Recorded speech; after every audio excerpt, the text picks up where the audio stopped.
back to day 2 of the Material Innovation Conference. This morning, I'm excited to lead a series of interviews with industry professionals who've decided to diversify their businesses from animal-based leather to also include next-gen leather. As we heard yesterday in the session moderated by Sarah Kent on getting next-gen materials to market, the path is complicated. It requires out-of-the-box thinking, but in the end, companies using next-gen materials think it's worth it. In these series of interviews, you will learn more from seasoned players with decades of experience in traditional materials who are diversifying their business to include next-gen materials. We tried to find a diversity of companies for you to hear from. So a traditional leather company, a next-gen leather company, a well-known Italian traditional leather mill, and the next-gen leather manufacturer with significant experience in numerous next-gen materials. They will be discussing why they're moving into next-gen materials and the challenges and unexpected benefits they've encountered in this process. In the end, our belief is no matter what industry you're in, diversification of your business is a smart business decision. I would like to start with an interview of Reiner Hengstmann, the Vice President of Additional Materials at ISA Next Gen Materials. Reiner, welcome to the stage. Hi, Nicole. I would love it if you could give us a little background on your experience in animal-based materials in this industry and why you decided to go into Next Gen Materials. Okay. Well, let me just first tell you a little bit about ISA. ISA is a global tanning company with tanning facilities in China and Vietnam as well as in the US, mainly footwear leather. 3 years ago, 3 years ago, we decided, especially observing the market and demands of customers, what is beside leather. We are not using alternative. Neither are we using, in your introduction, you just said next-gen leathers. We are as well not calling it next-gen leather. So as you correctly pointed out, additional materials, this is how we call it. And the idea was simply, within ISA custom portfolio, we have large brands, global brands, and the idea was to have one-stop shop, meaning that beside leather, we are able as well to offer a non-leather additional product, next-gen material, and this is technically how it started. This was the seed. Before this, we did, of course, quite some intense market research, but then the seed was planted and the material grew, and now happy to say it's already on the market after two years. Brands are using it. We'll see what the feedback will be. So this is really in essence how the idea was born. And then COVID came in between. Maybe it's just a funny remark as well. Technically, I was supposed to go to Vietnam. I'm now in Vietnam. Beginning of 2020, COVID started. So I went to a house of our chairman, and basically we completely remodeled his garage. So the cars out, everything out. We built a lab into it, in the garage. And this was the most amazing experience, really, starting from scratch, right? Going to the supermarket, buying mushrooms. Of course, they were from the food chain for our experiments. But it was a super learning experience. Wow, that does sound impressive. I've never heard anyone do that before. Wow. Yeah, this was the only opportunity or the only chance, to really to get in, and we learned a lot. Oh. So, it sounds like this was not a decision you jumped into quickly. So you did a couple years of market research. Do you mind sharing what you found in that research? This was actually prior to my time, though I was sort of involved.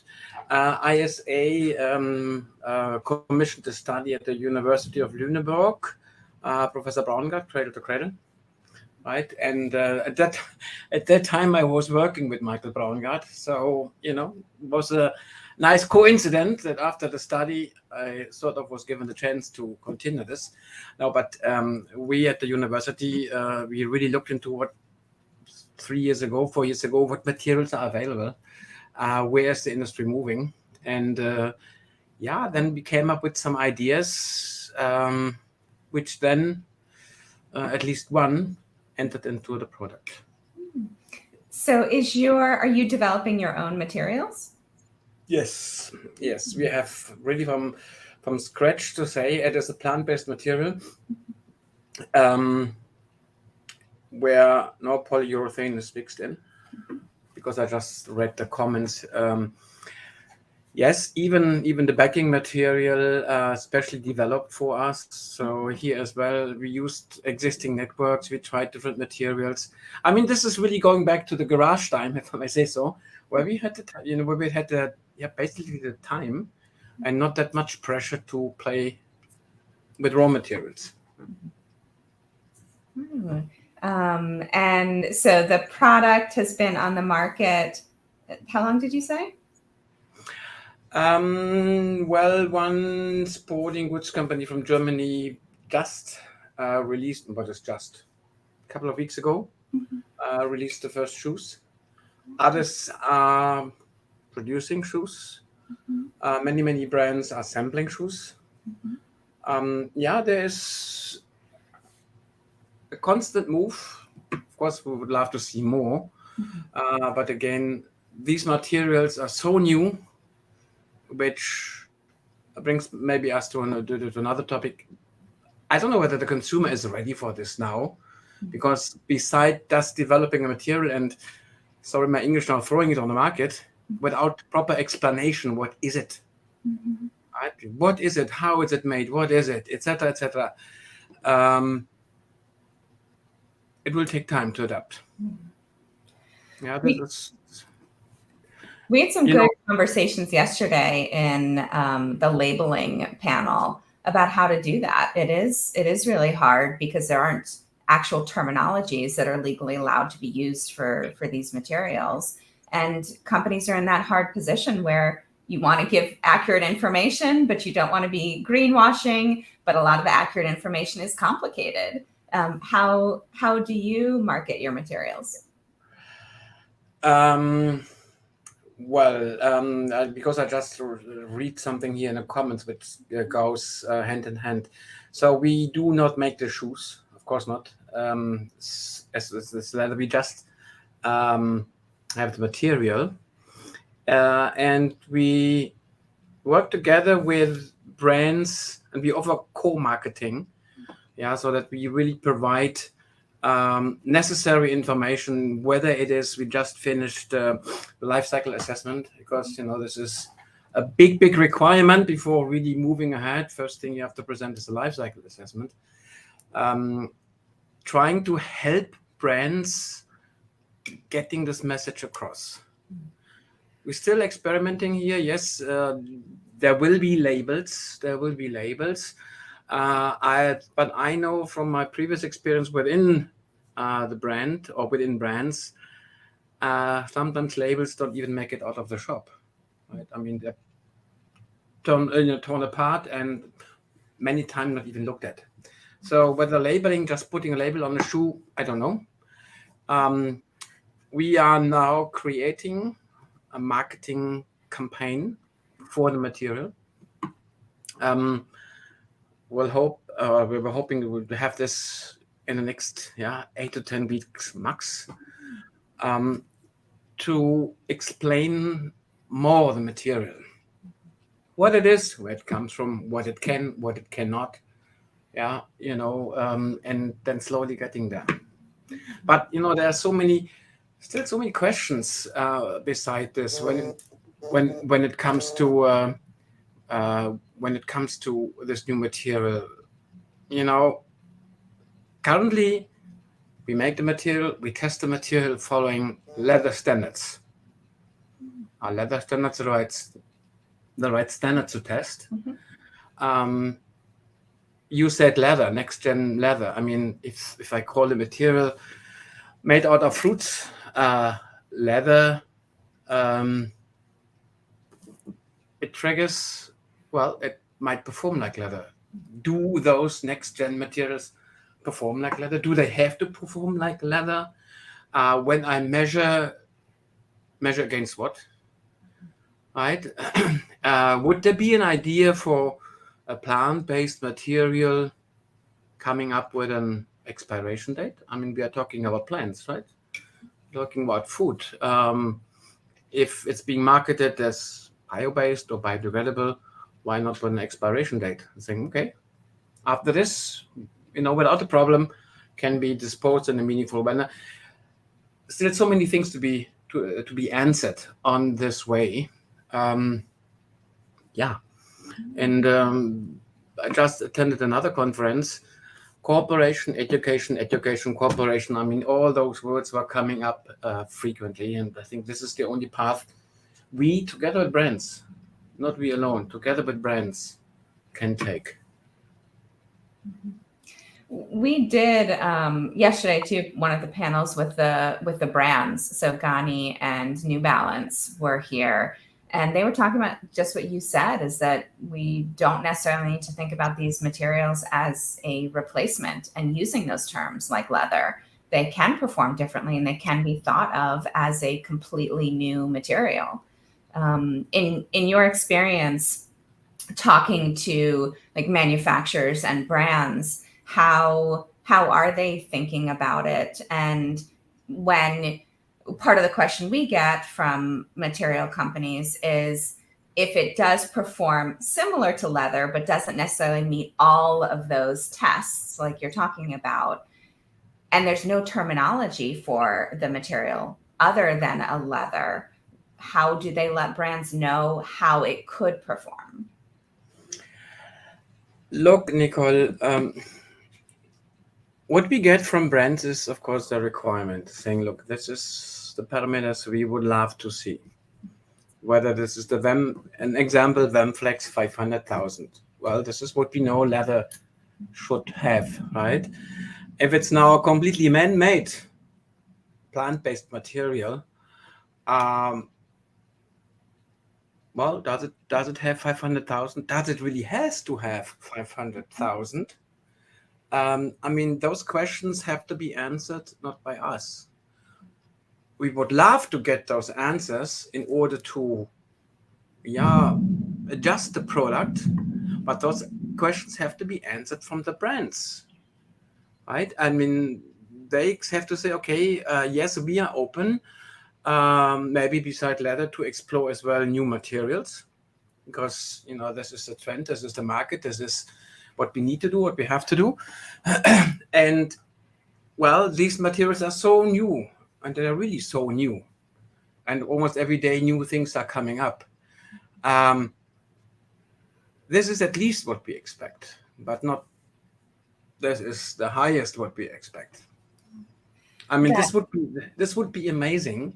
This would be amazing simply to work, to have to cooperate within the industry. We use the term over-engineered, and I think this is hard. This is part of that whole sustainability discussion, in that, do you need, right, a material, whatever it is, to meet exactly what you said, like 500,000, is it Bowflexes? Yeah, does it need to meet that for every single application, right? For cars, for shoes, for bags, for wallets. Like, is there some differentiation between the products? And can we then make materials to fit those needs that then can be more sustainable and easier at end of life?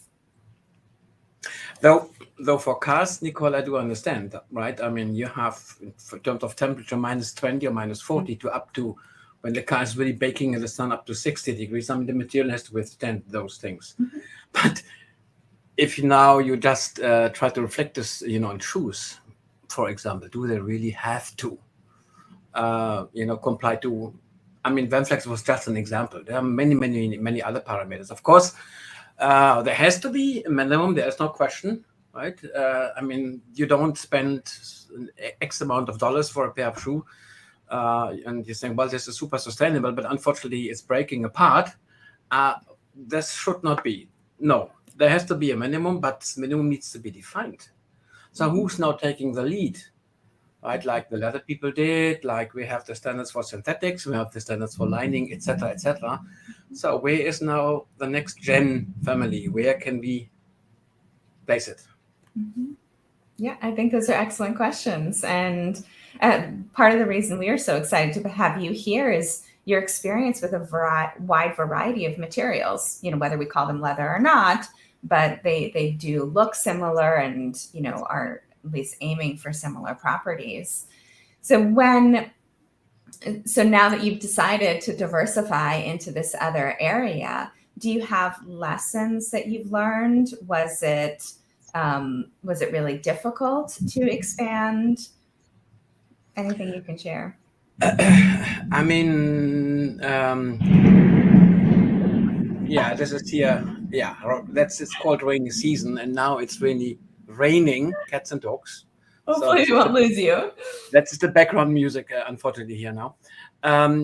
Lessons we have learned. I mean, of course, we are getting many questions like, you are making a vegan material in a non-vegan factory company which is doing leather.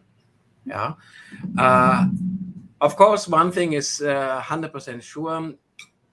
My little department is really separated away from leather. We are using same machines and this is basically the beauty of this system. We are using common machines from leather producing. So this is super interesting. Yes, we have learned a lot of lessons because, to be quite frank, I didn't think. Oh no, I didn't thought it's that difficult. To be really honest and frank, difficult to come up with a product which we have now, because simply due to the requirements we were not aware of. So we set already high standards ourselves. I wouldn't call it over-engineered, but our high standards, this is what we want to follow. Because there is, again, I don't want to repeat there was nothing. But due to all these failures, we learned a lot. And honesty as well. I'm still in the learning curve. There's certainly one or the other adjustment to be made. But this is then the excitement of this new material. Because you never know how it performs, because it's completely man-made. It's not grown like a leather, right? It's not woven like a woven material or knit or like a polyurethane material which is coated. No, it's completely different. So you have to expect as well different performance. And this is a daily learning experience. Part of the discussions yesterday were also around brands working with material companies based on the vision of the material company and the team and the goals. And a lot of the messages we got from brands was they're looking for material companies that are constantly looking to improve. And that's part of our messaging is progress over perfection. This is a very beginning, like early stage industry. And the materials that exist right now are not going to be the materials that, exist on the market even in a few years. How do you approach that? Are you constantly innovating? Do you feel like the product you have right now is a product? Well, we see it as it is definitely a continuous improvement process. It is not okay. One size fits all. We mix this together now, and we continue with this mixture and with this backer, whatever we are using for the next years. Definitely not. Definitely not. The department I'm running is called Cosmo, or Creation of Sustainable Materials, and it's a plural. And what we are doing now, the ingredients we are using, I would see this as the base, which can be adjusted in many ways. Plus, another nice thing basically is that we source our materials 50 kilometers away from the factory. Yeah, so this raw material is there. There are amazing other raw materials I see on a daily basis when going to work here in Vietnam and creating a lot of ideas in terms of plant-based. So it's a continuous improvement process. Whether the Hyphalite is in the market as it is of today, I don't know. Maybe, and if, most likely even better. Yeah, so trying to be perfect. I mean, this is as well my own challenge. Right? I want to deliver this, something, and trying to really straight follow this. Well, and I think your experience in traditional animal leather really helps. I mean, that's what I'm so excited about these conversations this morning, is because you have that knowledge, you have that experience, and who best to create a new material that's meant to function in some of the traditional animal-based leather than somebody who has that experience. How have you brought that experience into creating the new materials? There was just a short interruption. Can you just please repeat the question? Sure. What I was saying is how excited I am about traditional animal-based leather manufacturers expanding into these alternative materials, next-gen materials, whatever you want to call them, because of your extensive experience with animal leather. And I was wondering how you believe that experience has affected your ability to create a new material. Okay, so I personally love leather, but this is a different thing. But the one who has really the feeling is our executive chairman, Tom Schneider. So he's really behind it, and sustainability is super close to his heart. This is on the one side on how the traditional leather is made in our facilities globally, following the same standards. All have the same leather working group, gold rating. We have a special concept, meaning for every square foot of leather which is going out, we can deliver as well all KPIs such as carbon footprint, etc. So this is the philosophy of the ISA group, and this same philosophy in terms of sustainability is copied 1-to-1 in the new materials. Yeah, so we yes, of course, completely different materials, but the same philosophy. Yeah, doing good for the environment, or even better for the environment, showing this in the products. Part of the struggle that we've had, and I know you're going to be a new member of our Environmental Data Coalition, so I'm really excited about your experience in helping us in that area. Having your LCA for the alternative materials versus traditional materials, do you have any trends that you're seeing on sustainability with alternative materials? Well, I mean, life cycle assessment is a book for itself, right? Well, we know this. We see, of course, a difference, and the reason why we did why we did the LCA is, to identify as well hotspots within the entire supply chain. From cradle to gate. We will be able to identify hotspots. We will be able to work on those hotspots. Yes, of course, we have a different carbon footprint compared to other materials. Definitely a lower footprint. What was I going to say? Now it's gone because of the thunderstorm. You're completely interrupting me. Sorry, it's gone now. Yeah, I was just wondering if there was anything, because obviously I think most people here understand the issues with LCAs, and especially with comparative LCAs, right? In that you can't take one LCA done by one company and then compare those results to a different one. And this is not the intention, and supposed to be not the intention. Right, the LCA we did, or we commissioned, not we did, we commissioned, is simply to find out where we are standing within our product, and looking at the entire supply chain, where we might have some impact when it comes to the raw materials, or even to the process within the company, to adjust this. And at the end of the day, reflecting this in a lower carbon footprint. As I was saying, the figures so far look promising, look good.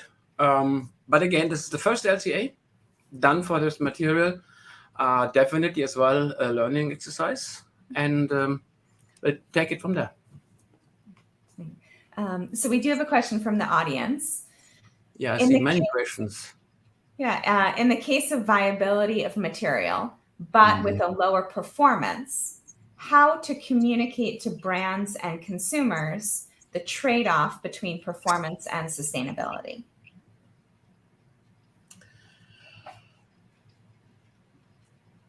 Is performance the correct word, or durability?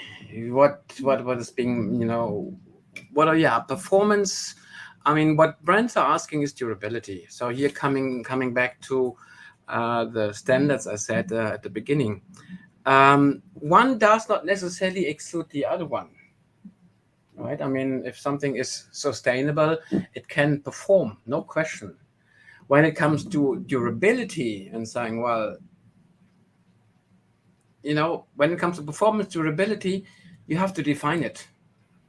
And this is the thing, to communicate or even to work together with brands and find a common denominator, saying, okay, this is the performance we are expecting from a sustainable, or even more sustainable, or plant-based material, however you call it. This is what we expect. Performance, durability. So would you say that some advice that you have for brands is to specifically say what they're looking for when they're looking for a new material? Look, if I look into the fashion industry, we have basically for everything standards, right? Many years back, and I was even a founding member, we started with our firm RSL, almost 20 years now. Well, we have a standard now within the fashion industry when it comes to harmful substances. We have SATA leather standards, testing for leather. We have synthetic standards. As I said already, we have lining standards, but we don't have yet something for the next gen or new materials, which are really now coming to the market. So wouldn't be the next logical thing saying, try to arrange or try to agree on something which is really helpful for the entire new materials industry or sector to look at. Because the thing is, when creating a new material, start with the end in mind. The end is it has to perform. Otherwise, you don't even have to go to a brand. Right? If it's not performing or not durable, whatever it is now. But what is the end? Right? What to take? So this would be nice to have standards and saying, okay, this is at least I can follow, and then I can engineer my material around the requirements. That would be really useful, and I bet most people here would agree with you. So we're almost out of time. I know you have a booth, so people can go over to the Expo Center to see your booth. There's an incredible video shared by your company. What other ways would you ask audience members who want to learn more about your material to get in touch with you? Well, I suppose elsewhere hidden in this website is definitely my email address. Happy to answer any questions. Happy to answer. Shoot me emails. I will as well, although here in Vietnam we have 9:15, but I will be here for the next hours. There's as well maybe a way to approach, but by email, happy to answer, happy to support. Okay. And as well, happy to get feedback, because this is just to learn from. Yeah. Well, and I think a lot of the messages we've heard through all the sessions is the partnerships, the collaboration.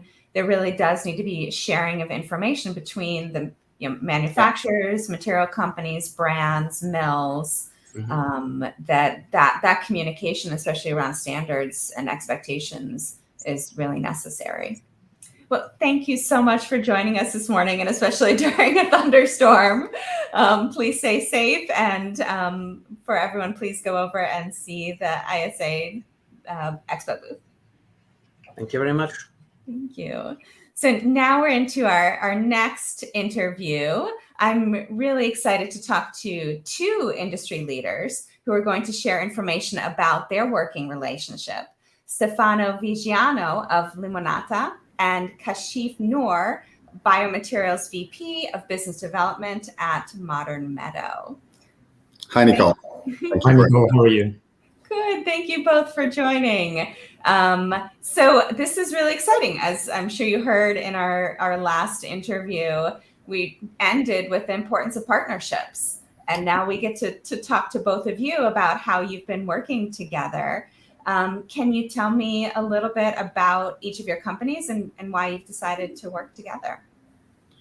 Sure. I'll start. Kashif, is okay for you? Yeah. Has been around since 1893, so we have a long history in textile. We started with bridal dresses back then in the pre-19th century.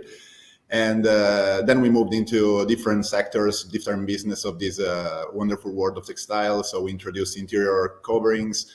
Then in the 70s, we introduced fashion textiles. And lately, we introduced seats manufacturing and other businesses that are still present in Limonta today. So I feel our perspective is a little bit different from other companies because we've seen so many different businesses and so many different needs, even in the sustainability world. And we were able to interpolate the different requests that were coming from different sectors and prepare ourselves for the demand. So Kashif, if you want to introduce as well. So Modern Meadow is a biotech startup that is creating the next generation of sustainable materials through our expertise in proteins. So we are in three distinct industries: materials, beauty, and biomedical. We are already commercial and in market in materials as well as in beauty. What we're doing is that we're harnessing the nature to create new high-performing materials by combining proteins with a biopolymer and creating an alloy, what we internally call as bioalloy. So using the bioalloy, we are enhancing the natural characteristics of proteins. For example, proteins are highly breathable. We have a platform where we have waterproof breathable membrane. We have a dyeing technology where we are saving 95% of the water, but we're using proteins to bring the silk color palette on any fiber. And we have two platforms where we are using leather alternate materials. And this is where our partnership with Limonta comes into play. They have been a very, very important partner for us to bring these new materials to market. We are in the market with a few brands. And recently we did a big launch, which was probably one of the biggest bio-based material launches in the industry. And our partnership, our joint partnership, is called Biofabrica. Yes. And so what is the purpose of Biofabrica? So I can answer if you want, Kashif. So the idea is to create a company that combines two of the very different aspects that you have in a process of innovation, right? On one side, you have the knowledge of the market, you have the scalability and the fact that we know what the customer wants from us, what they expect from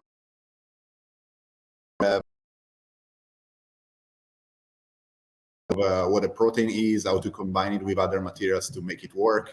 And they can help us proactively when we encounter an issue during the scalable process. Because sometimes you think a solution can work very well when you have that on paper, or when you have it in a very small sample. But then when you scale up on big machines, there are a lot of different things that can happen. So I think only combining the knowledge of somebody that's so process oriented as us and a company that has deep knowledge of material, you can actually achieve something that's sustainable and scalable, which is not a trivial task. Well, and Stefano, when I was doing the research for this panel and who to bring in as an expert in like leather manufacturing, you were mentioned as one of the experts in Italian leather manufacturing. And to me, that's incredibly exciting that, again, like with Reiner, bringing that experience, that knowledge of what's needed into this industry and applying that experience. How do you feel like that history within leather is helping with this new company? So first of all, I want to make clear, Limonta works with faux leather, just to make the distinction. We don't work with natural leather. We believe that there is room of innovation and room of sustainable solutions in both things. So in leather and in faux leather, there are two different approaches to the same problem. And I think on our side, we believe that faux leather has always been there as a solution to leather in kind of a diminishing way over the years. And in the last years, though, we rediscovered this material as an actual solution to a problem of the usage of the huge quantity of water, a huge quantity of chemicals that are used in leather production.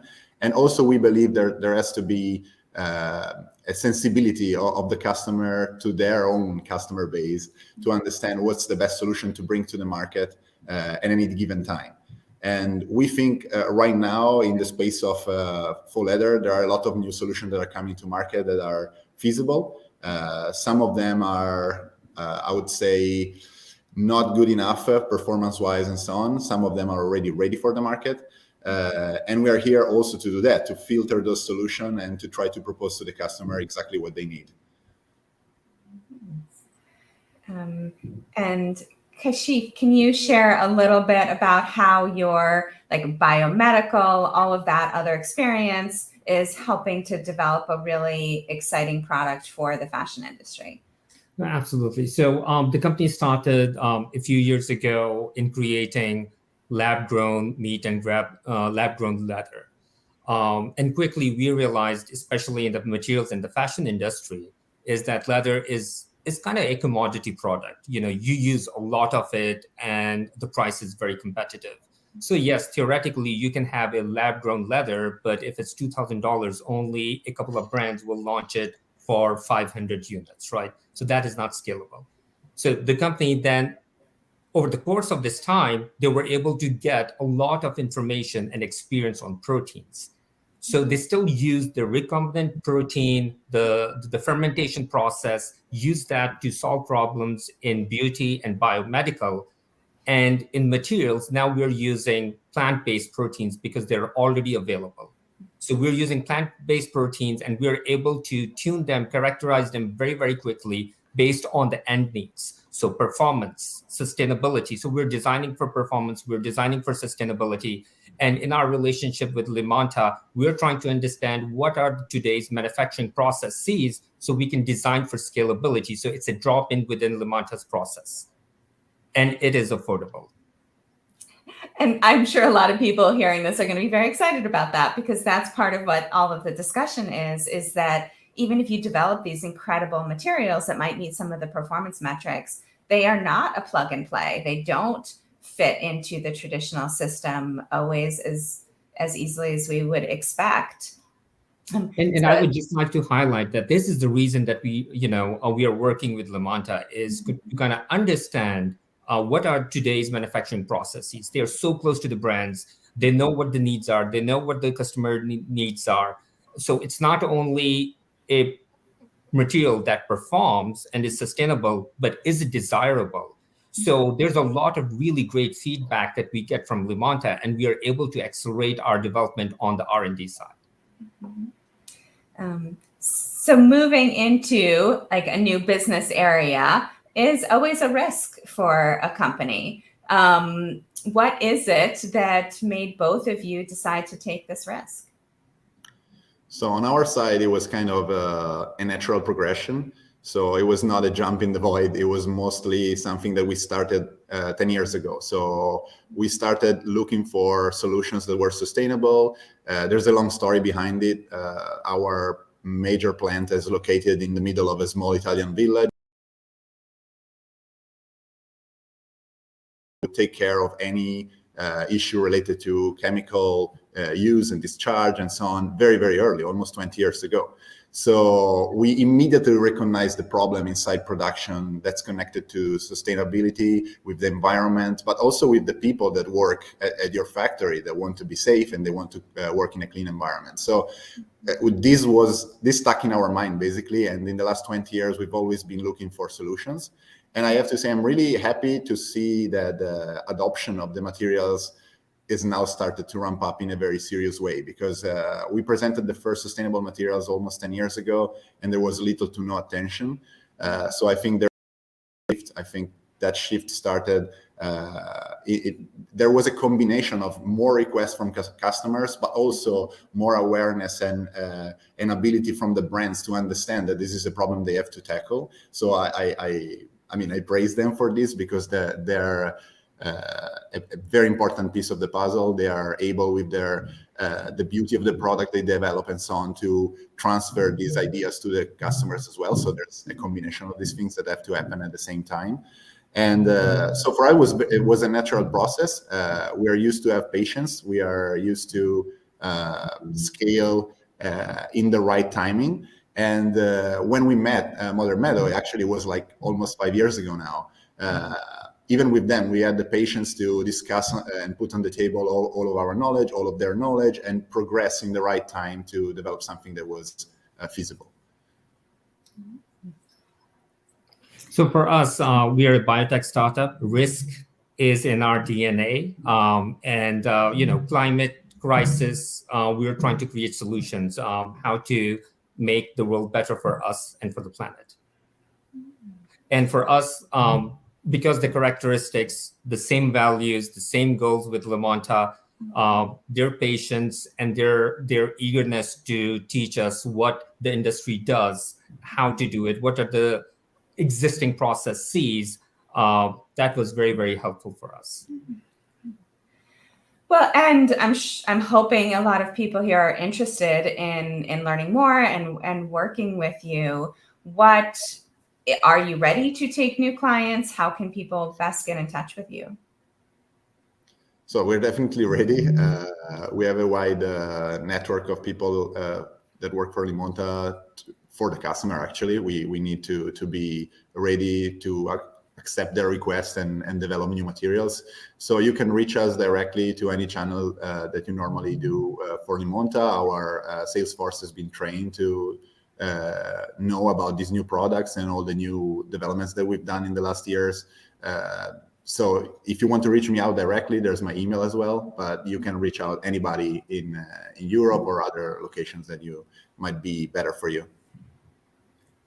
Exactly. And you can also reach out to us. We're in the US. If someone is in the US, it's easier communication.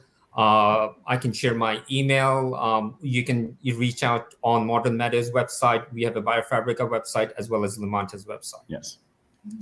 And Modern Meadow does have a booth at the expo, so you can also go over to the booth and learn more about them. So yes, if you'd both like to, I'm sure people can find you in the networking section, but feel free if you'd like to put your information in the comments. And then just one last question to wrap up.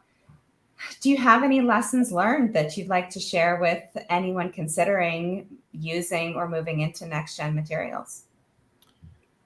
Well, from my side, I would say plan ahead, because it's a long path to get there. So don't look for shortcuts. Don't look for quick solutions. That's not the way to go.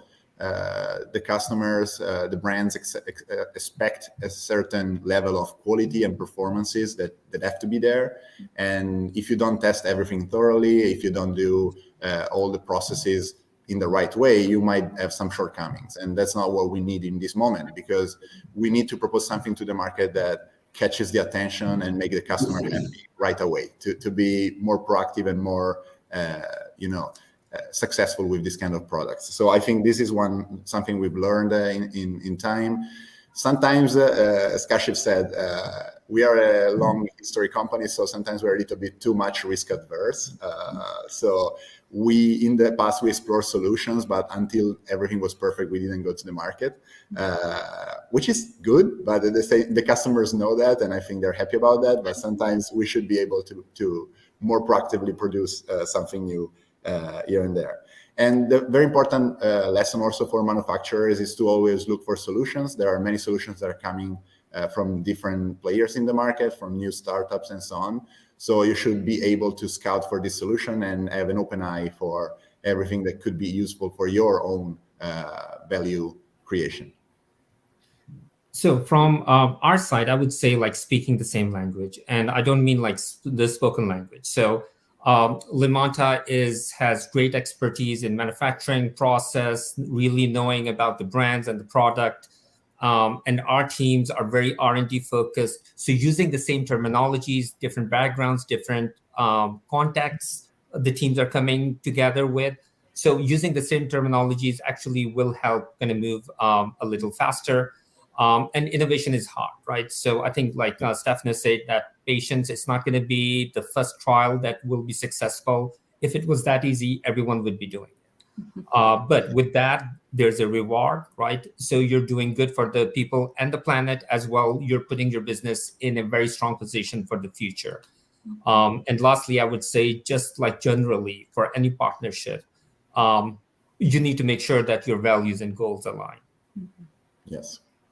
I think that's all excellent advice, and I would sign on to all of that as well. So thank you both so much. I'm so excited to see what you're going to accomplish. And I really appreciate you joining us and sharing your expertise this morning. It was a pleasure. Thank you for having us, Nicole. Okay, and now on to our last session this morning, or the last interview of the session this morning. I'd like to welcome Joey Pringle, the founder of Veshin Factory, manufacturer who's using next-gen materials. And Joey, I always love talking to you. I always feel like I learn a lot. Thank you so much for joining. Thanks for having me. Good to be back, second year in a row. I would love if you could give a few-minute background on Veshin Factory, who you are, and why you're in next-gen materials. Okay, so Veshin is a OEM and ODM manufacturer specializing in luxury handbags. So products like this, wallets, bags, all sorts of stuff, accessories, no clothing, no shoes, but dedicated to working with next-gen material suppliers. We have a pre-existing leather goods factory, and we're simply transitioning from a leather goods model to a next-gen model. Veshin is built off a philosophy of 5 core values. So being as sustainably progressive as possible, being as transparently progressive as possible, next generation materials, giving back, and most importantly, a philosophy of meditation and consciousness, because this whole industry, without leading a consciousness first, is extremely challenging to kind of navigate the obstacles. We're based in Guangzhou, China. But with that being said, I currently live in Colombia. I'm scaling the company into Latin America. The reason being is that I believe in localizing manufacturing. I believe that with the volume of interest the company is getting, China doesn't work for everyone, especially with our US clients and the materials that we're working with. So for example, Natural Fiber Welding is our partner now. And to take Mirum from Illinois, sending it to China back to a US brand, lots of tariffs, lots of shipping, lots of carbon footprint. Being in Colombia gives the opportunity for US clients to kind of lower their footprint with tariffs and shipping. In addition to that, I'm looking into expanding into Italy. So again, the same philosophy, lots of European brands that we're in talks with, and we want to make it as local as possible for everyone. So that's kind of the company. My background, I'm a fashion designer. Been in the industry for about 5 years, worked in Australia, worked in Canada. And how Veshin started was I met with a a factory in China specializing in leather goods. The brand I was working for at the time was trying to do like a vegan collection, and it wasn't a fit to kind of have this like vegan collection made at this leather goods factory. There's also price point challenges. I went to China to meet this factory, to actually move the production to Vietnam, and the owner came back to me saying that, hey, he's very interested in sustainability. And I said, that's fantastic, but we can't kind of have this image of luxury leather goods making like a core quality. He explained to me that he's practicing Buddhism in his day-to-day life, and him and his partner really wanted to kind of move away from leather. And super long story short, I became a consultant, and then he ended up saying, hey, I want you to kind of be the lead of this new factory project of just specializing in alternative leather luxury goods. And then I quit my job and decided to move to China. But with COVID and the pandemic, I actually haven't been able to move to China in 3 years. So I looked at Colombia as a way to expand, and we've been able to, between my team in China and me in Colombia, we've been able to expand the business quite successfully. So it's been a crazy ride, but exciting. I love hearing the stories of how companies start. A lot of the times it really is just meeting the right person at the right time with the right interest. So like the other panelists we've had this morning, your background and your partners and manufacturers' background is in traditional animal leather. Sure. How do you feel like that has affected your ability to be able to work in next-gen leather? The biggest positive is having, for me personally, I'm not from a leather goods background, but my partners are, and specializing in that manufacturing. The best thing is having the knowledge of how to make leather goods and how we can apply next generation materials to that same standard. So being equipped with that knowledge of craftsmanship and expertise when it comes to these materials, we like to think that we're like the experts and the masters of trying to make these materials have the best possible success. But with that being said, it's not a like for like. It's not a copy and paste and a switch over. So having that knowledge, it gives us the ability to kind of catch all the pain points and the things that aren't working. And our whole strategy is we don't tend to go out and knock on the brand's door first. We work specifically with the suppliers first. So we build the relationship with the supplier internally. This is what we've done with natural fiber welding with Mirum. We've done almost 2 years now of R&D with them. And the reason why we're doing that is that the last thing the industry needs is to see a production get made, go to the consumer, and then they find out there's an issue. So we talk about partnerships between brand and material suppliers. But what I'm trying to push is the fundamental partnership of bringing in a dedicated expert manufacturer into this process. By doing that, we can catch all the mistakes. We can give all this R&D and knowledge to ensure that the material that they're producing is going to be at the level to create luxury goods to where they need to be. Well, and that is why I'm also very excited about Veshin Factory. Can I say something about my understanding, and please correct me if I'm wrong? If you're a brand and you want to expand into using next-gen materials, it can be hard to go to your traditional manufacturer who doesn't have experience in this. I think we've heard this morning and yesterday that a lot of these materials are not plug and play. Like you're saying, through using the materials, you are actually learning about what works and what doesn't. You can't necessarily just take I'm going to use the term next-gen leather, put it into a traditional leather manufacturing process and have that work. And so you've worked with a lot of different next-gen materials and really have learned how to operate. Can you show us some of the products again? And if you can share any of your lessons in having this is Deserto. Again, Deserto. And then natural fiber welding, Mirum, so just like toiletries, accessories, smaller wallets.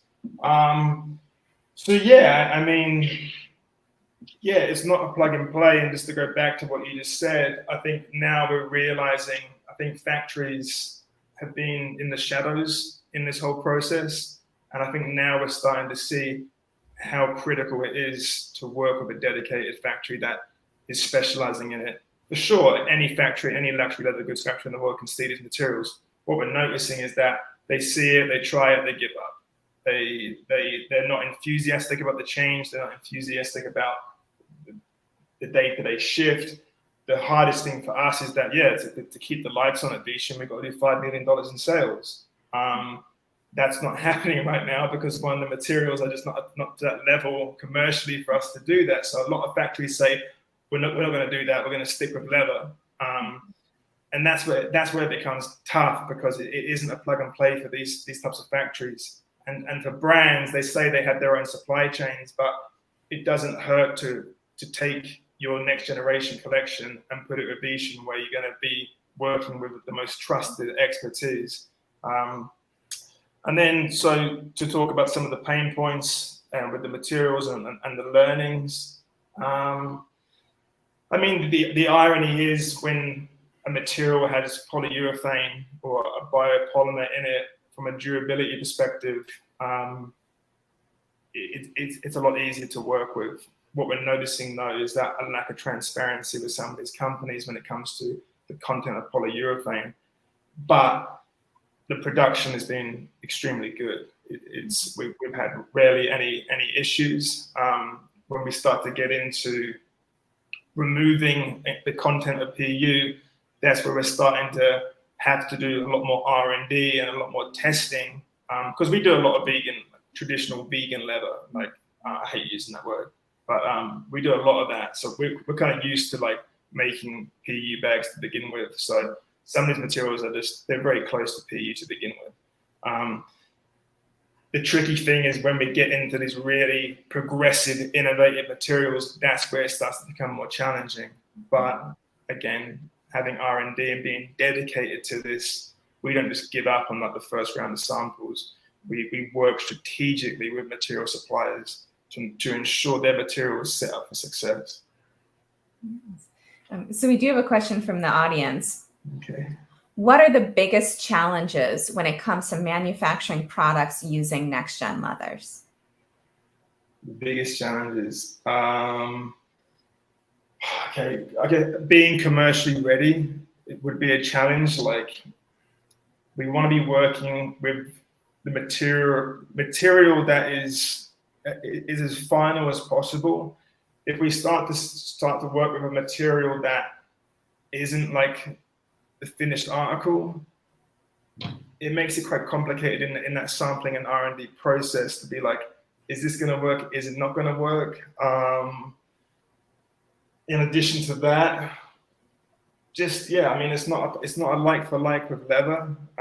Skiving has been quite difficult when it comes to like the thickness of the material.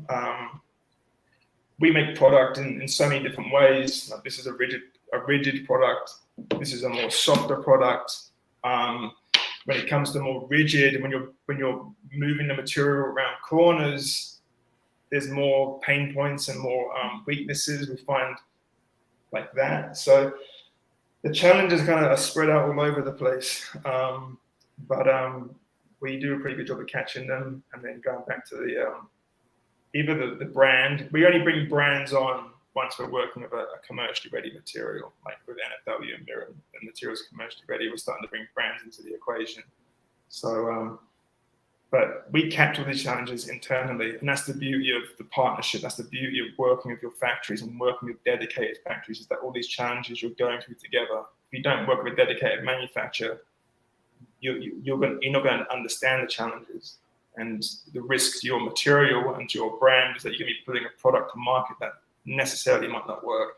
And that's the last thing this industry needs. And especially with this movement, what we don't need is materials and products being rushed to market, causing negative stories where investors will go, well, this brand did 500 bags and it didn't work. People start to, I'm noticing that now, we're noticing investors starting to pull back slightly, sit on the fence a little bit, starting to, just be a bit slower to see what actually happens in this industry. And again, back to Veshin, funneling material and brand through Veshin, we're going to try and guarantee the success for all of us. No, I completely agree with you. We should not rush these products to market because I think consumers, if they do have experience with one bad product, they're going to extrapolate that experience to the entire industry, which is not fair. I mean, there's, I think, 70 next-gen leather companies. I mean, it's cutthroat out there, and that's the reality of the situation. So we have to make sure what we put forward is the best. So how would, if a brand is listening and they're interested in experimenting with next-gen materials or learning about how they can incorporate it into their products, how can you help? So for sure, I mean, reach out through my LinkedIn and the website, my email's there. What we try to do is we don't try to do too much experiments for brands. We want to be working with brands that are quite committed to moving forward with production, moving forward with a commercially ready solution that's already available. If a brand is already in a partnership with a material supplier and they are going through the pain points with their manufacturers, which is happening all the time now, like I'm hearing stories of brands and material suppliers going through 4 factories, reach out to us together, and together let's triangulate to create this brand times material supplier times factory partnership. And then together we can really have that discussion of R&D to make sure what we put forward to you as a brand is the best possible. To the smaller brands who want to get into next-gen materials, who want to kind of accelerate it right now, like we do have solutions. The catch-22 of a smaller brand for us is that our MOQs are quite high. We're not really designed as a factory just to support smaller brands. We can do that through like our white label catalog that we put together with NFW. There's multiple ways to start working, but our goal right now is to really work with some of the bigger brands and the more commercially ready material suppliers just to create these success stories. Actually, you mentioned the white label catalog. Can you tell us a little bit more about that? So the white label catalog is designed with NFW. NFW want to scale their material. NFW in a similar point to us, where we've been speaking to so many brands over the course of the last few years, and we're at a point now where we want to open the door and make it as accessible to everyone. What we're noticing is that a lot of brands are doing their research, but they're quite hesitant to just kind of to launch a small collection on their website. With the white label catalog, we brought the MOQ down to like 50 pieces for a bag or a wallet. We've got a controlled price point. We're putting to market products that we've already designed, already know how to use mirroring with, to give everyone the chance to kind of just, you know what I mean, roll out your first next generation material collection rather than wait for perfection. Like put out 50 bags, see what happens on your website, see if your consumer's interested, rather than wait years and years and years for the best material and a huge volume. You don't want to be doing that. You want to be testing out very slowly right now. And then after that, you go, okay, our consumer is interested in this. We just smashed out 50 bags in like a month of sales.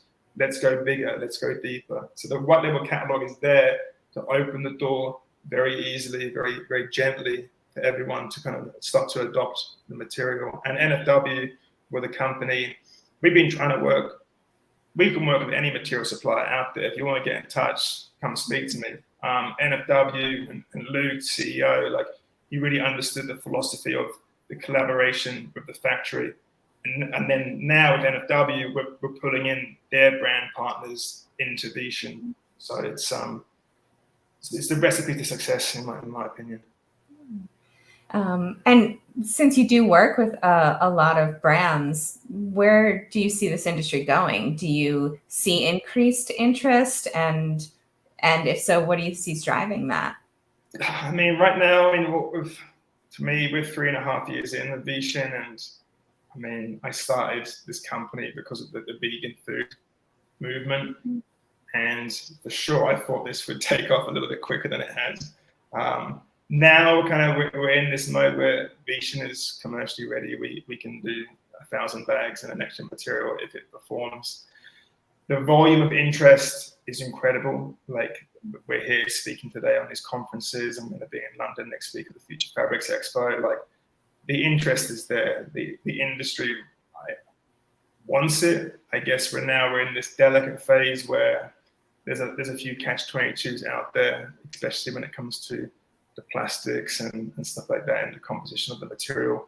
That's kind of slowing down the brands from switching from leather.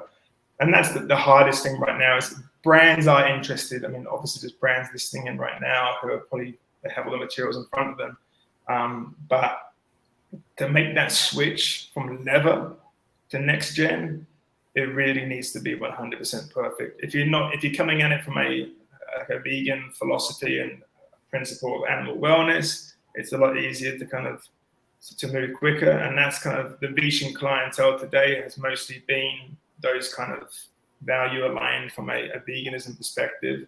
But that's not just our clientele. Our clientele is, we're working at leather goods brands in our pre-existing business. But for them to switch over, they want to, I think. I mean, we're seeing it. I mean, they're investing, but it needs to be perfect. And again, I think based on they've tried it, they've tested it through their own supply chains, and maybe they've given up. I mean, I've spoken to some of these bigger brands on the planet, and to hear the horror stories behind the scenes, it's frustrating for me, being like, you used your factory, they might have approached it wrong or done something incorrect, and then that's going to scar them from moving forward. So it's about finding the recipe to success. And I think once we do that and we get the right case studies to market, it will blow up. I mean, with the volume of investment in this industry, it's a ticking time bomb. I just hope it blows up a bit quicker, because the catch-22 for me, we have to keep the lights on. We're not an R&D center. We need to be doing commercially ready production. The beauty of Veshin is that we're not just limited to next-gen materials. We can work in recycled polyester, recycled nylon, organic cotton canvases. There's many ways for us to kind of keep the lights on. And my advice to a brand right now who is maybe listening in, who's been thinking about it, is that with our pre-existing leather goods business, we can take you on through leather to begin with, through our other company. And then at the same time, we can do the R&D. We have the balance of commercial with leather, and then we can switch over once R&D is done. So there's a time and a place to start with us and our two companies right now. So it's a matter of time, Nicole. Yeah. Let's hope. Well, obviously I believe in it. That's why I'm here. Well, and I loved what you said. And I think with everything, if a project fails, right, there's a reason for that. And making sure you have the team in place that has the experience in that area is critical. And that message is that animal-based leather, say 100% synthetic leather, they are very different than the next-gen leathers. And so working with somebody without that experience, you have a much higher likelihood of failing. You always want to get somebody with experience in a new product to lead that. So I have one more question, and then we're gonna have to wrap up. So this is from the audience. According to your experience working with different next-gen materials, is there any technology, such as plant-based, fungal, that you consider more promising? Without naming names, I do think, from my understanding, the holistic mycelium businesses, I find they're struggling. Behind the scenes, hopefully they're making the right moves, but I do see the potential and more so in the plant-based side of things. And I think the previous panel with the Modern Meadow is a perfect example of how you go about it. Instead of Modern Meadow going about it on their own and taking their own investment and trying to do it all from scratch, they found a specialist. They're collaborating with a specialist. And that's the same with Veshin and my model. Is you're finding pre-existing companies. Like for me in Colombia, I'm not starting Veshin from scratch. I'm finding a pre-existing leather goods business that wants to work with next gen, and bringing in that expertise. And I think the plant-based materials out there, I think they're the ones that have the most potential as of right now. I want to see them all be a success. Veshin isn't limited to just one material supplier, but we want to be diverse and have many. I do think the ones that, if you are starting off right now with polyurethane or a biopolymer in your, if you're starting today with those things in your composition, it will get a lot harder, because the consumer and the buyers in the industry are so cutthroat. They hear plastic or they hear biopolymer, they hear polymer, they're like, oh, it contains plastic, we don't want that, we want 100% plastic free. And that makes it harder. For me, it's not a problem, because to me that makes it more sustainable. If it lasts long, if it's more durable. But some of the clients that we work with can be quite black and white. And again, that's when with Miriam and NFW, it's like they did kind of crack the code on this zero plastic free material. There's nothing to hide when it comes to petrochemicals. The company is built not to move away from leather, but to move away from plastics. So it gives us this kind of peace of mind right now, having this amazing solution, but we are open to many other solutions. And I hope they all work. And I guess one last piece of advice to any material supplier out there is just take the right steps, like stay humble, stay honest, do your marketing with consciousness, try not to get too excited, because I think what we've noticed in the past is that some material suppliers have kind of gone out and created this excitement, and it's really damaged the industry a little bit. Like, I get a lot of emails per week and per month asking for materials that aren't commercially ready, and it's like, where are you hearing this? And it's like, so I think it's about staying grounded. And to answer that question, I do believe the plant-based ones, as of right now, have the most success. And if I can also take the opportunity to answer that question too, I think that those are the products that are on the market right now, right, are the ones that are plant-based. The other one, I mean, because the technology is a lot simpler. It's usually taking some sort of agricultural waste and, quite honestly, mixing it with something else, mostly petrochemical. And the key there is that they, like for grape leather, for example, I mean, I used to work in wine in Australia. There's wineries all over the world. You know what I mean? There's grape skins sitting in Argentina, Australia, Italy, California. Like, there's a lot of grape skins on the planet right now. So that's where there's a lot of potential. The key is to be progressive, is to try and honestly shift away from the content of polyurethane in there, or be honest about it. What we've noticed before in these plant-based materials, where the pushback is for Veshin, is that we're finding out that with apples and cactuses and whatnot, that there's a high content of polyurethane in there, and that's made things harder in the short term. Yeah. Well, and I loved what you said too, and I'd like to address that too for anyone who is thinking that they are very, like, say, anti-plastic. Like you said, there is a number of people in the industry who are black and white on that, and the science is not that black and white, right? There is, if you're using the term plastic, there is biodegradable plastic. There is bio-based plastic. Plastic on its own is not bad. What the issue that we should have is with petrochemicals. So the polyurethanes, where that plastic comes from, how it performs at end of life is the critical factor. So our recommendation is, please don't be anti-plastic, right? You need to delve into that a little bit more and understand the science. And if you have to be anti-anything, think about the petrochemicals. And then also on the progress, not perfection. I think that question was excellent. How you addressed it was too, that we want to get to market with things right now that meet the performance needs of the industry, and are better, on their environmental impact. And right now, those products that are a mixture, are plant-based and have petrochemicals in them, they are still better for the environment than traditional animal-based and 100% petrochemical products. And those companies are not happy with where they are. When we work with all these companies, they're consistently innovating. They're working on reducing their petrochemical content. And so supporting them also does help. Exactly. They need the support. They need to grow financially. They can't just keep relying on investors. Yeah. I mean, Veshin hasn't taken investment, but we need people to start adopting these materials through us right now, so that we can all continue to grow and be more progressive. If a company for 3 or 4 years hasn't changed their PU content, go to someone else. By the time that happens, the competition in this world is so big in next gen space.